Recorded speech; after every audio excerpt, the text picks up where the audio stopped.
Bienvenue sur le ring, Lodi, Radio TV, Jamel Belarache. Merci.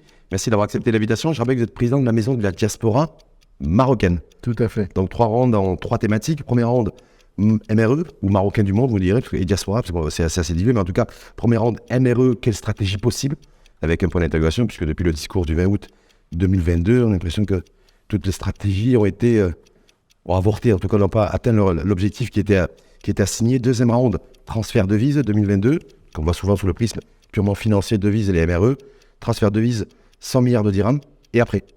Donc ça, vous nous direz aussi, par rapport à cette manne financière, est-ce qu'elle va se tarir, pas se tarir, est-ce qu'il y a des risques?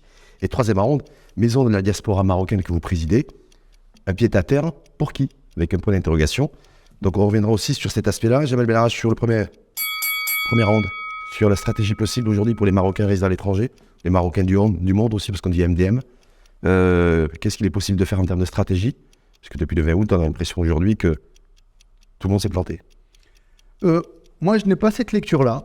D'abord, ce qu'il faut rappeler, c'est que le discours du 20 août est un élément important, mais que Sa Majesté, dès son avènement sur le trône, a tout de suite été très clair sur la question de la diaspora et a toujours eu un regard très affectueux et surtout a voulu intégrer la diaspora dans l'écosystème national et à plusieurs égards et dans plusieurs discours, il a toujours rappelé le rôle important de la diaspora. Donc ça, c'est un de deux.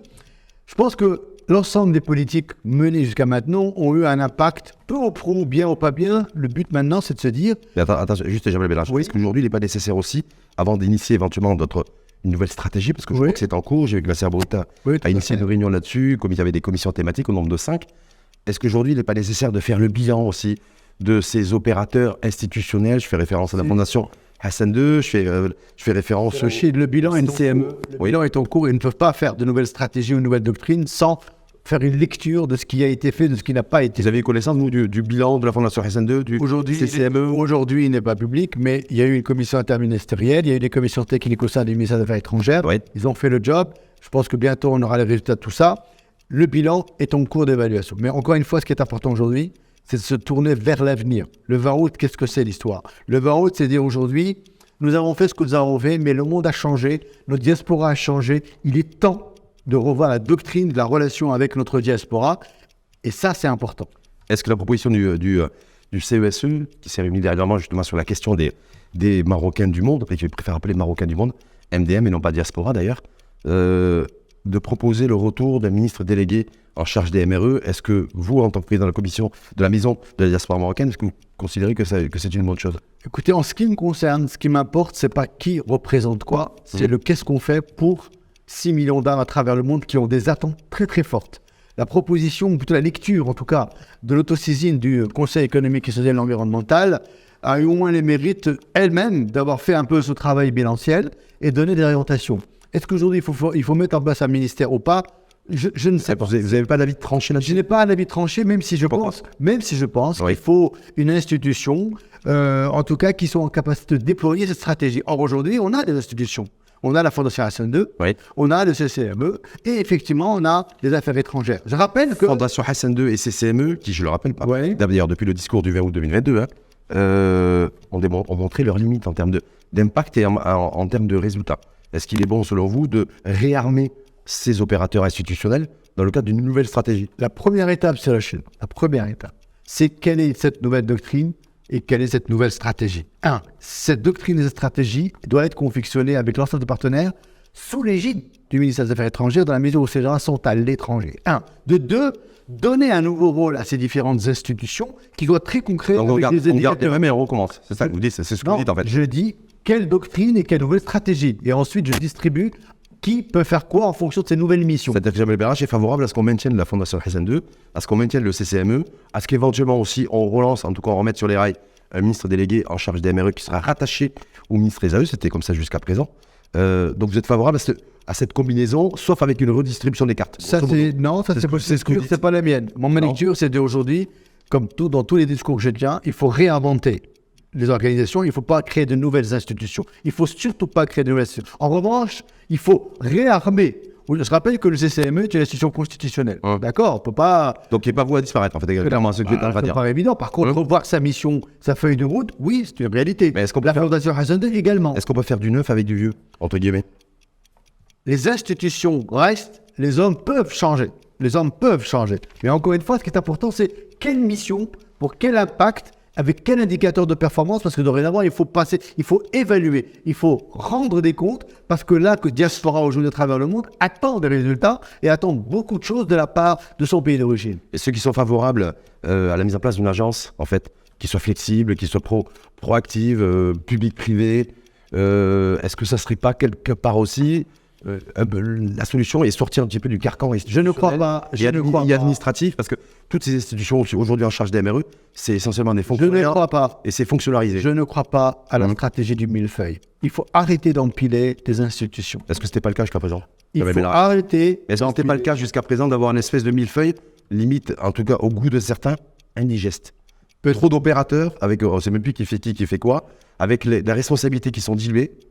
C'est aussi la lecture critique que certains observateurs avertis en charge de la migration et des phénomènes migratoires tirent aussi. C'est-à-dire, voilà, trop d'opérateurs, on ne sait pas qui fait quoi, mais il y a indigeste et dilution des responsabilités. C'est le fond de l'appel de Sa Majesté du 20 août en disant « Il est temps de revisiter tout ça et de redistribuer les cartes en fonction des institutions pour, encore une fois, répondre très concrètement, très opérationnellement aux attentes de la diaspora à travers le monde. » Vous avez vu que Nasser Bourita a réuni un petit peu les troupes. Le chef de gouvernement l'avait fait en octobre dernier, je pense. Oui. Septembre dernier, fin septembre, début octobre. Il y avait la CGM aussi qui avait pris part. Je sais qu'il y a un deuxième comité interministériel qui doit se dérouler en février. Tout à fait. Est-ce que vous êtes conviés à ces réunions Nous ne faisions pas partie de l'écosystème initial quand tout ça a été lancé. C'est tout à fait normal qu'à ce jour, on ne soit pas conviés. Mais ce qui est sûr, c'est que notre association a vocation, dans les semaines à venir, dans les mois à venir, à faire des propositions régulières au regard du contact qu'on aura, nous, avec la diaspora, d'être un outil qui va remonter les informations et qui va essayer aussi de peser sur cette nouvelle doctrine dans le temps. Donc vous comptez vous intégrer en tout cas cette dynamique-là. Vous avez déjà eu des contacts avec les ministères des Affaires étrangères, avec le CCME? On a eu des contacts, avec l'ensemble des institutions. D'ailleurs, le 31 janvier, nous faisons le lancement officiel de notre association et l'ensemble des institutions seront présentes lors du lancement. On passe au deuxième round. Bien sûr. Deuxième round de transfert de devises, 100 milliards de dirhams, puisque c'est c'est le scoring, en tout cas en 2022, avec un accroissement de plus de 12%, je crois 11% par rapport à 2021, de transfert en devises. Mais donc transfert de devises, 100 milliards de dirhams, et après? Est-ce qu'il faut se gargariser d'avoir un pic comme ça depuis le Covid de transfert de devises, sachant qu'il y a de nouveaux challenges aussi, vous avez vu comme moi, c'est le fait que le Maroc a conventionné avec l'OCDE, donc partage des données fiscales et bancaires d'ailleurs avec... et les tensions aussi avec l'Union européenne. Donc voilà, certaines filiales de banques européennes basées en Europe sont réfractaires aujourd'hui et suspendent en tout cas tout ce qui est transfert diaspora au bénéfice de la diaspora et au bénéfice des maisons mères. Est-ce que tout ça va rendre les choses extrêmement compliquées en matière de transfert de devises dans un avenir proche, selon vous, Jamel Belarache? D'abord, je dis, ça suffit de réduire la diaspora uniquement aux devises, aux transferts qui sont faits annuellement. Le problème... Alors, il va falloir passer à autre chose parce qu'encore une fois, la diaspora a fortement changé. Deuxième point, effectivement, les 100 milliards de dirhams qui sont les derniers chiffres que nous avons tous les uns et les autres sont plutôt une bonne nouvelle pour le pays. En disant qu'une grosse partie de cette manne financière va d'abord aux familles en soutien autour de 75%. Et le reste permet de payer les importations. C'est une bonne chose, ça? Une bonne chose, c'est de 75% des 100 milliards, c'est-à-dire on est sur c'est pas un choix. C'est 70 milliards. C'est pas un choix. Aide au soutien direct aux familles. Ouais. C'est tout à fait normal. Si vous, au moins, on était encore resté on était resté là où nous avons grandi, où nous sommes nés, il est normal qu'on aide nos familles, c'est pas un choix. La question maintenant, c'est comment aujourd'hui on réoriente les investissements de cette diaspora vers des secteurs stratégiques plutôt que de rester dans l'immobilier ou dans les petits commerces. Donc aujourd'hui, le Maroc est une terre d'opportunités dans beaucoup de secteurs nouveaux, que ce soit la tech, que ce soit les énergies renouvelables, que ce soit dans l'industrie, etc. C'est comment aujourd'hui on traite la diaspora de manière beaucoup plus stratégique que uniquement la réduire à ses aspects financiers. Est-ce qu'on peut faire ça, Jamel Belarache, en faisant fi, si je puis dire, du durcissement des autorités de l'Union européenne et sur les conditions de transfert? Il y a une directive européenne qui devrait être validée dans les prochains jours, les prochaines semaines. Donc on est sur un vrai durcissement aujourd'hui. C'est-à-dire l'origine du transfert. Il y a deux choses. Vous voyez ce que Deux choses. Oui, Ouais. il y a deux choses. Un, cette stratégie aujourd'hui, les transferts de devises, eux, ne vont pas bouger parce que l'Union européenne a fait quoi que ce soit. Le problème de l'Union européenne, qu'est-ce que vous en savez problème, Oui, qu'est-ce que vous en l'Union- savez Non, non, non. Le problème de l'Union européenne, c'est de dire vos établissements bancaires installés dans les pays d'Europe doivent se limiter à un certain nombre d'actions et non pas opérer comme une banque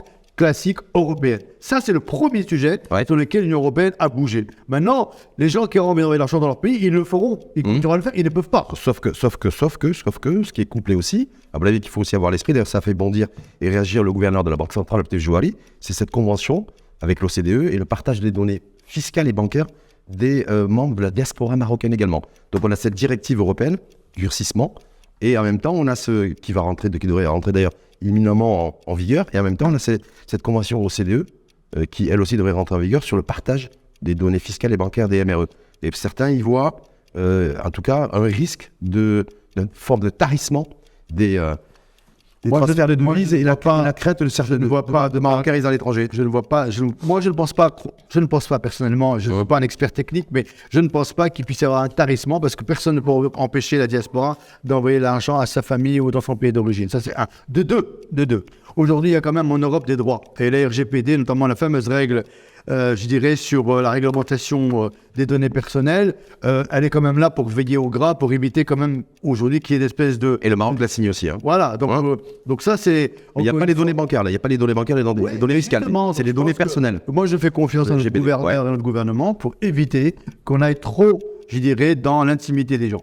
Quand le gouverneur de la Banque centrale, qui justement, je vous dis, il avait réagi à Jouari en disant qu'il appelle à une action diplomatique d'envergure pour faire pression, en fait, sur l'Union européenne, en tout cas, par rapport à cette directive, pas sur l'OCDE, parce que ça, c'est notre engagement pays, mais bon, c'est par rapport à cette directive des autorités européennes, Abdel Jouari a réagi. Et il prévoit en prévisionnel une baisse de l'ordre de moins 3, moins 4, moins 5% des transferts en devises en 2023. Donc on voit bien qu'il pourrait y avoir l'amorce aussi d'une décroissance et des transferts en devises en 2023, Jamel Belrach. Moi, encore une fois, si M. Jouari exprime cette crainte, il a certainement des données que moi je n'ai pas. Moi, ce que je me place dans une famille marocaine à l'étranger, si j'ai besoin d'envoyer de l'argent à ma tante ou à mon oncle ou à ma mère ou à mon père ou à ma grand-mère, je le ferai. Là-dessus, il n'y a pas de détournement ou quoi que ce soit. En revanche, encore une fois, c'est effectivement l'histoire de la création d'un contrôle plus pointu, des données financières, etc. Moi, je fais confiance d'abord à notre gouverneur, à notre gouvernement, pour éviter qu'on rentre et qu'on fasse de l'intrusion dans la vie des gens. Parce qu'en Europe, il n'y a pas cette intrusion-là. Il n'y a pas de raison à ce qu'elle soit discriminatoire vis-à-vis des diasporas, quelles qu'elles soient, qu'elles soient marocaines ou ailleurs. Sachant que tout va se produire aussi dans un contexte aujourd'hui généralisé, où entre le Maroc et l'Union européenne, vous avez vu, ça devient extrêmement compliqué. Le Parlement s'est mobilisation parlementaire extrêmement forte, pour demander aussi de revoir le fond et la forme des relations bilatérales entre le Maroc et l'Union européenne. On voit bien qu'il y a des tensions, donc ça peut être une surtension. Écoutez, sur tension, je ne sais pas. Je pense que le Maroc, encore une fois, en 2023, ne doit plus avoir aucun complexe à réagir quand il se sent attaqué. Et en même temps, il ne faut pas qu'on donne trop d'importance à cette Union européenne qui veut pouvoir régenter la vie des pays. Elle n'a qu'à regarder ce qui se passe en elle-même, en son sein, les dysfonctionnements qu'il y a en son sein, les problèmes de corruption qu'il y a au sein de l'Union européenne. On n'a aucune ressource à recevoir de l'Union européenne, c'est ça que je veux dire. Strictement aucune. Et est-ce qu'on a des subventions aussi, des enjeux commerciaux aussi importants? Dans les deux sens. Non, mais je veux dire, je pose la question, est-ce que tout ça, il faut tout ça prendre tout ça en compte aussi Il faut il faut tempérer un peu les choses. L'Europe a besoin du Maroc, le Maroc a besoin de l'Europe. Et ça s'arrête là. Et le Maroc a besoin aussi de ces transferts. On était sur la nature et la ventilation des transferts. Donc 75% des transferts, c'est des aides directes des Marocains résidant à l'étranger à leur famille. On l'a vu avec un pic depuis le Covid et ça se maintient malheureusement avec le cycle inflationniste. Et je voulais juste vous faire réagir sur un chiffre par rapport à la maison de la diaspora marocaine que vous présidez. Seulement 2%, selon l'Office d'échange, seulement 2% des Marocains de l'étranger investissent dans la production, en tout cas les investissements dits productifs. Seulement 2%. Alors, si vous voulez me laisser juste un peu développer Allez-y, ça. oui, bien sûr. Historiquement, la diaspora, c'était quoi? C'était des travailleurs qui sont partis, qui renvoient de l'argent, ça s'arrête là. En même temps, qu'est-ce qu'ils faisaient, ces gens-là? Nos familles, qu'est-ce qu'elles faisaient? Elles envoyaient de l'argent, quand elles venaient l'été, elles lançaient un programme immobilier, un projet immobilier, une maison, ceci, cela. Donc leur champ d'investissement n'était que dans l'immobilier et n'était que éventuellement dans des commerces de proximité pour faire générer de l'argent à leur propre famille. Ça s'arrête là.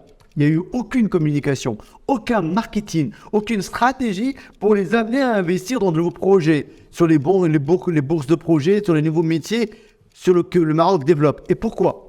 Parce que la diaspora ne connaît pas vraiment le développement de son pays d'origine. Elle n'est pas vraiment informée sur le développement de son pays d'origine. Elle n'est pas informée ou elle n'est pas en confiance? Elle n'est pas informée d'abord. Oui. Après, il y a des problèmes de confiance sur d'autres sujets. Oui. Les sujets de juridique, de spoliation, de trucs. Tout ça, ça existe. Donc, il faut réinstaller la confiance, mais surtout réorienter les investissements. Pour ce faire, il faut absolument donner des idées à cette diaspora, parce qu'aujourd'hui, on a aussi une diaspora qui est dans la tech, qui est dans l'industrie. Pourquoi elle ne s'intéresserait pas à son pays d'origine? Toutes les politiques publiques, mais il y a une nouvelle charte derrière de l'investissement. Il n'y a rien qui est entièrement dédié en fait au MRE, malheureusement. Si, la nouvelle charte d'investissement. J'ai eu l'occasion de présenter la maison de la diaspora à Sijazouli et il m'a expliqué effectivement qu'il y avait une ligne qui est prévue dans ce sens-là. Donc, les choses. C'est-à-dire une ligne. Une ligne Transfert de devises, une ligne sur la charte d'investissement. Pas du tout. Il ne faut pas toujours tout réduire. Non, allez-y. Là, il faut. Il y avait une ligne. Oui, mais une ligne, ça veut dire quoi? C'est-à-dire qu'il y a une ligne qui va parler de la stratégie vis-à-vis de la diaspora avec un ensemble d'actions, un ensemble d'incitations pour les amener à investir dans des projets structurants.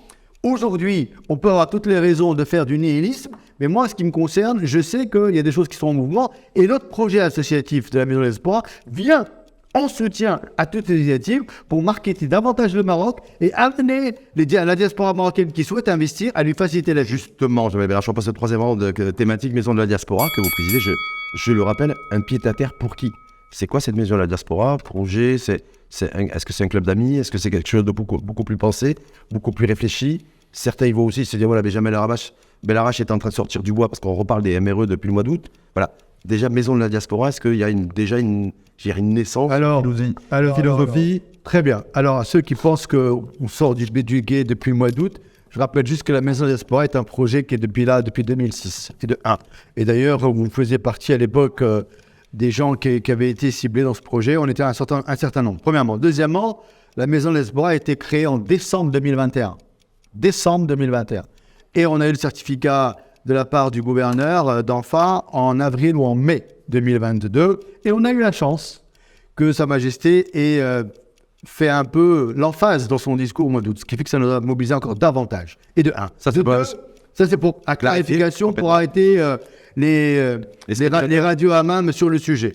Maintenant, la Maison de la Diaspora est un vrai projet qui se veut être au service d'une stratégie nationale qui est fixée par, je dirais, les institutions dont c'est la charge. Et nous, qu'est-ce qu'on a comme ambition? C'est-à-dire positionnement, donc l'État va commencer à dévoiler sa stratégie, à définir ses opérateurs, et la Maison de la Diaspora sera dans l'écosystème aussi pour donner... On se veut être dans l'écosystème parce qu'on a 4 ambitions. La première, c'est d'accueillir les investisseurs issus de la diaspora et de les guider, de les orienter vers les institutions dont c'est la charge de faire. Donc, Maison de la Diaspora, un aiguillon. Un aiguillon. C'est ça que vous êtes Absolument. Et deuxième idée, c'est d'accueillir tous les cadres de la diaspora qui voudraient tenter une expérience marocaine 1, 2 ou 3 ou 4 ans. Et donc aussi pareil de les guider. C'est-à-dire un accueil physique. Un accueil physique, on cherche un oral. Deuxième. On reste sur ce point-là, sur ce deuxième point. Est-ce que vous avez retour d'expérience bilan aussi de celles et ceux qui ont tenté l'aventure marocaine et au Maroc ces dernières années? C'est parce que pas forcément. C'est parce qu'on a eu un retour d'expérience. Et donc vous avez des raisons. Parce qu'on a un retour d'expérience qui n'est pas toujours très bon. On s'est dit qu'à un moment donné, il fallait que vous, comme moi, on a vécu cette expérience. Et on a eu tous envie de repartir. Et nous, on ne veut plus que les gens repartent parce qu'il y a des choses à faire ici au Maroc. Donc, ils ont besoin d'être accueillis et orientés parce que leur cadre de référence n'est pas le cadre de référence national. Deuxième idée fondamentale, c'est de créer une véritable base de données mondiale en fonction des verticales de compétences dont le pays a besoin. Ça, c'est fondamental. Des besoins, c'est-à-dire besoins économiques? Besoins en termes de talent, en termes de compétences, que ça peut être scientifique, académique, culturel, etc., etc. Donc, aujourd'hui... Ça peut être aussi des travaux manuels? Non, des talents, c'est des talents aujourd'hui. Talent, compétences. Oui, talent, compétences, bien évidemment. D'accord. Troisième ambition. Promouvoir le Maroc qui bouge. Parce que le Maroc bouge depuis 25 ans. Le promouvoir pour amener l'information chez les membres de la diaspora à travers le monde, à travers un outil digital. Et enfin, aussi travailler et réfléchir sur un plaidoyer pour faire évoluer les règles pour que les gens de la diaspora qui viennent s'installer puissent aussi vivre, entre guillemets, en adéquation avec leur cadre de référence et ne pas se faire imposer un cadre de référence. Est-ce que tout ça va se faire aussi en partenariat avec le secteur privé? Parce que vous parlez compétences, mobilité. Je crois d'ailleurs que la plus haute autorité de l'État, au mois d'août, aussi a demandé aux différents acteurs, y compris notamment institutionnels, de réfléchir à un mécanisme en fait, nouveau, et essentiellement pour effectivement la question de l'investissement, mais la question des compétences aussi. On a vu ce qui s'est passé au Qatar aussi en 2022, donc il y a toute cette dynamique aujourd'hui. Mais voilà, compétences, est-ce que le secteur privé, l'entreprise, la CGM, tout le tissu en fait est dans la boucle? Et ça d'une part, et de yeux, est-ce que retour d'expérience, parce que au travers de votre parcours professionnel également, vous croyez encore aujourd'hui en 2023 que la compétence de l'étranger, elle est facilement diluable et soluble dans l'entreprise marocaine de Belmelach? Écoutez, moi j'ai une conviction, c'est que le Maroc d'aujourd'hui a besoin de l'ensemble des talents de la diaspora qui souhaiteraient contribuer au développement de son pays d'origine pour une raison simple, c'est que les membres de la diaspora, en cas de référence, ont des compétences qui amènent ce qu'on appelle le game changing. Ils apportent vraiment des règles nouvelles. Ça ne veut pas dire qu'ils ne sont pas solubles. Le but, c'est pas de les rendre solubles, c'est de se dire que là où ils sont, ils peuvent contribuer. La vraie question et le vrai enjeu, c'est Rachid, c'est de ne pas demander aux membres de la diaspora qui viennent travailler au Maroc de changer et de se coller dans le référentiel local. Il faut apprendre à gérer les différences. Vous avez fait référence au Qatar.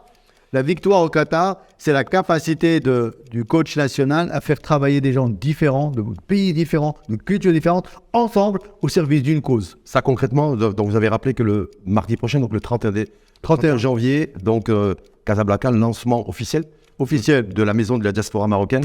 Ça va se passer comment? C'est quoi? C'est une séance inaugurale, il y aura les officiels qui seront là, c'est quoi le but en fait de cet événement? Le but, c'est de donner le top départ de notre association et de lancer donc tout l'ensemble de ces chantiers.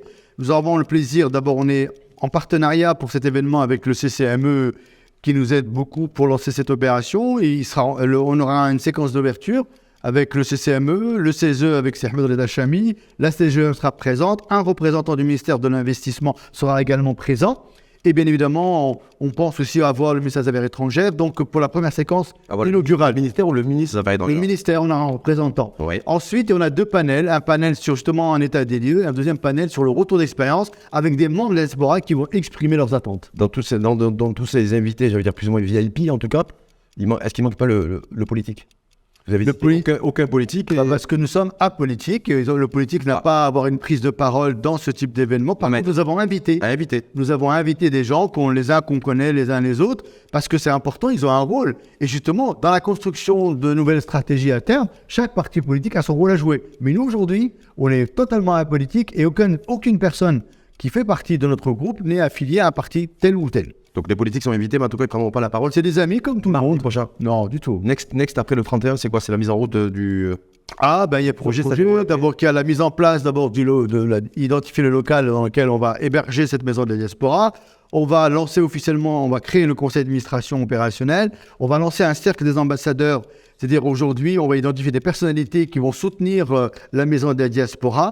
Et puis, on va faire d'autres annonces que je ne ferai pas aujourd'hui, qui sont importantes et qui sont structurantes pour la maison de la diaspora. Vous ne les ferez pas aujourd'hui, mais vous reviendrez pour les faire. Absolument, avec plaisir. Merci en tout cas infiniment à vous, Jamel Bellarage. Je rappelle, président de la maison de la diaspora marocaine. Diaspora, d'ailleurs, au CESE, on ne veut pas entendre parler de la diaspora.